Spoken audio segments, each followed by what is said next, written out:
Bu mustaqillik bu osmondan tushgan emas. Bu mustaqillik bu istiqlol oydan tushgan emas. Bu mustaqillik uchun qancha odamlar qurbon bo'lgan. 90-yilda boshida shu O'zbekistonda prezident institutini tashkil qilinishi va Islom Karimovni O'zbekiston prezidenti bo'lishi.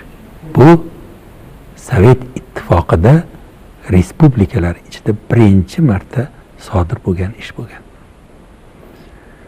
Bunday qadamni qo'yish o'sha vaqtda juda katta bir mardlikni, juda katta bir jasoratni, ma'lum darajada tavakkalni talab qilardi.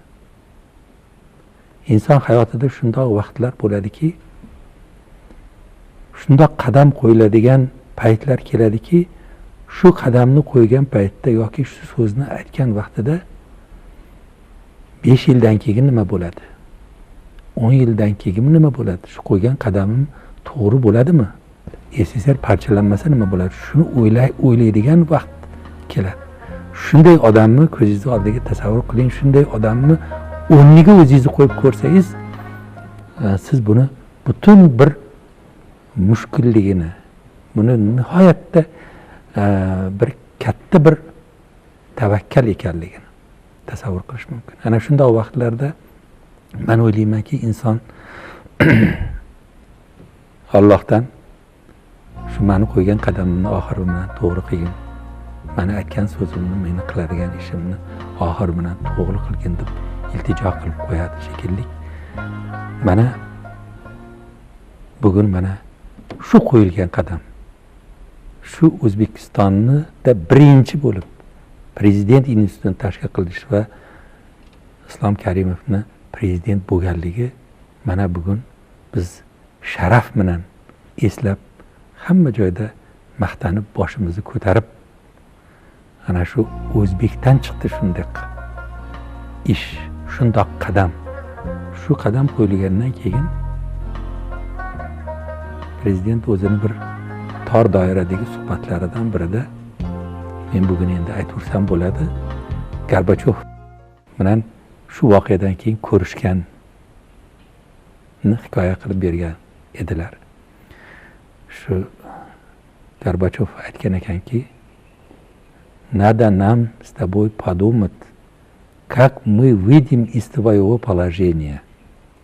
Mana qarang, sen shunday bir xato, qaltis qadam qo'yding va biz hali seni xo'jayining bo'lgan odam buni bir seni shu holatdan qandoq bir chiqarib olamiz, shuni o'ylashimiz kerak deb haligi bu juda katta vahimada endi.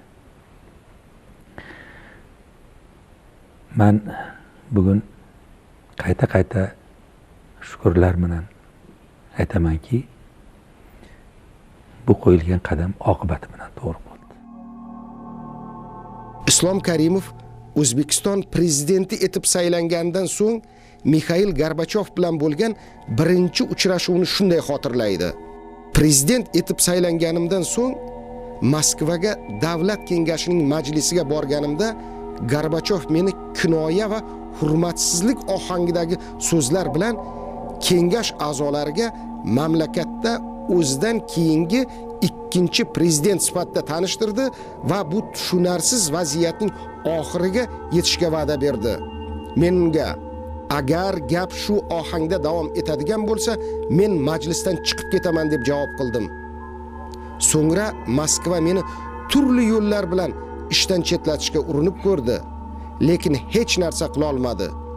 Kuchlar ham ilgarigiday emas, O'zbekiston xalqi ham endi butunlay boshqa edi.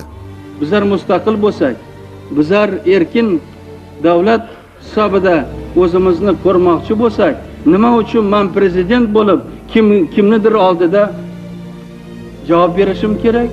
Mustaqil O'zbekistonning siyosati insoniylik va ezgulik, qonunlarga asoslangan fuqarolar osoyishtaligi va milliy murosa siyosati bo'lib qoladi.